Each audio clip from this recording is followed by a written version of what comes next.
ফেরেশতাদেরকে নির্দেশ করলেন আদমকে সিজদা করার জন্য। ইয ক্বালা রাব্বুকা লিল মালাইকাতি ইন্নী খালিকুম বাশারাম মিন তিন।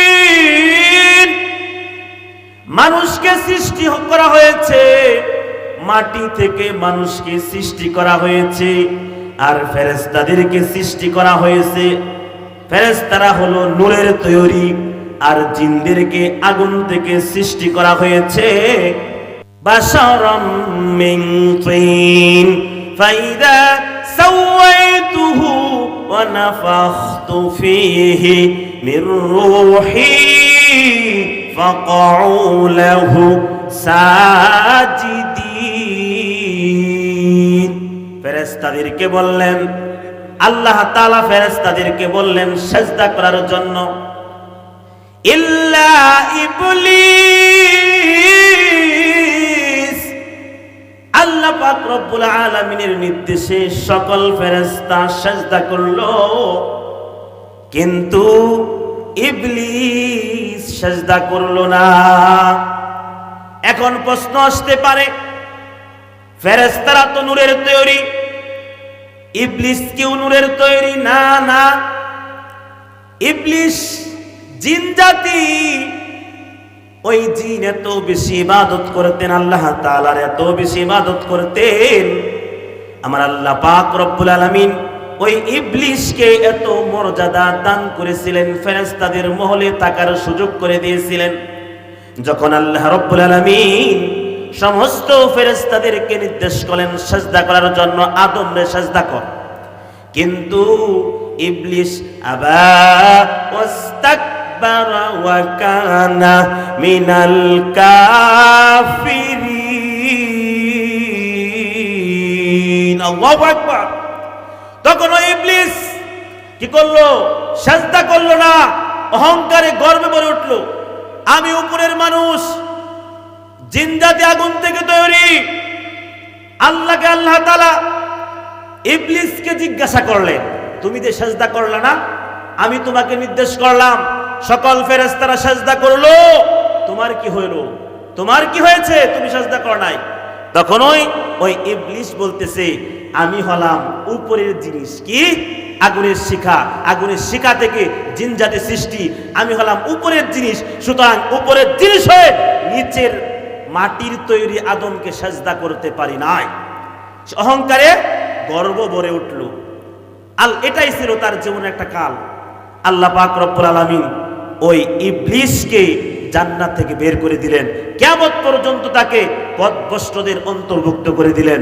ইবলিসও ছাড়ে নাই, আল্লাহকে বলতেছে, হে আমার রব, আপনি যেহেতু আমাকে পথভ্রষ্ট করে দিয়েছেন, আমার দোষ হলো আমি আদমকে সিজদা করি নাই। আমাকে যেহেতু আপনি পথভ্রষ্ট করে দিয়েছেন, সুতরাং আমার কিছু শর্ত আছে, আমার কিছু আরজি আছে, আমার কিছু আবদার আছে, আবদার মানতে হবে। আল্লাহ তাআলা বলতেছেন, ঠিক আছে, বলো কি আবদার? ইবলিস বলতেছে, আমাকে কিয়ামত পর্যন্ত হায়াত দেওয়া লাগবে, কিয়ামত পর্যন্ত আমি বনি আদমকে যেন পথভ্রষ্ট করতে পারি। বনি আদমের রাস্তার দিক, ডান দিকে, বাম দিকে, পিছন দিকে, সম্মুখে, সব দিক দিয়া আমি যেন তাদেরকে ধোঁকা দিতে পারি। আল্লাহ রাব্বুল আলামিন বলেন, ঠিক আছে, দিয়া দিলাম। কিয়ামত পর্যন্ত ইবলিস মানুষদেরকে ধোঁকা দিবে। সেই ইবলিস কি এখনো আছে না নাই? আছে। শ্বাসটলের মধ্যে গিয়া দেখেন কত মানুষের আনাগোনা।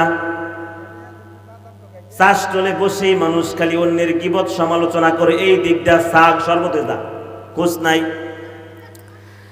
কিন্তু ইসলামিক এই যে ওয়াজ মাহফিল হইতেছে, কোরআনের মাহফিল, এই মাহফিলের মধ্যে বসলেই গুনাহ মাফ। কে বলেছেন? আমার নবী। যতক্ষণ পর্যন্ত এই মাজলিসের মধ্যে বসে থাকবে, ফেরেশতারা আমলনামার মধ্যে বান্দার গুনাহ লিখবে না, বরং কি লিখবে? নেকি লিখবে। বলে সুবহানাল্লাহ। তখন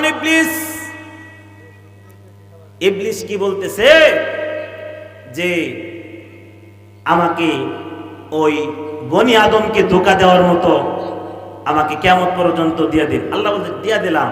আল্লাহ তাআলাও ইবলিসকে বলতেছে, শুনে নাও, যারা তোমার কথা অনুসরণ করবে, যারা তোমার পথে চলবে, তোমাকে যারা সাপোর্ট করবে, তোমার কাজ যারা করবে, হে ইবলিস, তোমাকে সহ যারাই তোমার পথে প্রতীক হবে, তোমার পদাঙ্ক অনুসরণ করবে, সব তীরে দৌড়ে জাহান্নামে নিক্ষেপ করব, নাউজুবিল্লাহ। সুতরাং সেই ইবলিস এখনো আছে। দেখবেন আল্লাহ তাআলা আরো বলতেছেন, হে ইবলিস শুনে নাও, আমার মুমিন বান্দা যারা খাঁটি ইমানদার, তারা কিন্তু তোমার কথা অনুসরণ করবে না, তোমার পদাঙ্ক অনুসরণ করবে না।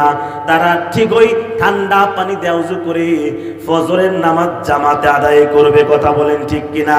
আর যারা তোমার অনুসরণ করবে, ওই শীতের মধ্যে কাঁথাটা মুড়া দেয়া ঘুমায়া থাকবে, আজান দিলেও সে মসজিদে যাইবে না। যারা আজান শুনিয়া মসজিদে না যায়, এরা কার বন্ধু? কার? শয়তানের বন্ধু, কথা বলেন ঠিক কিনা?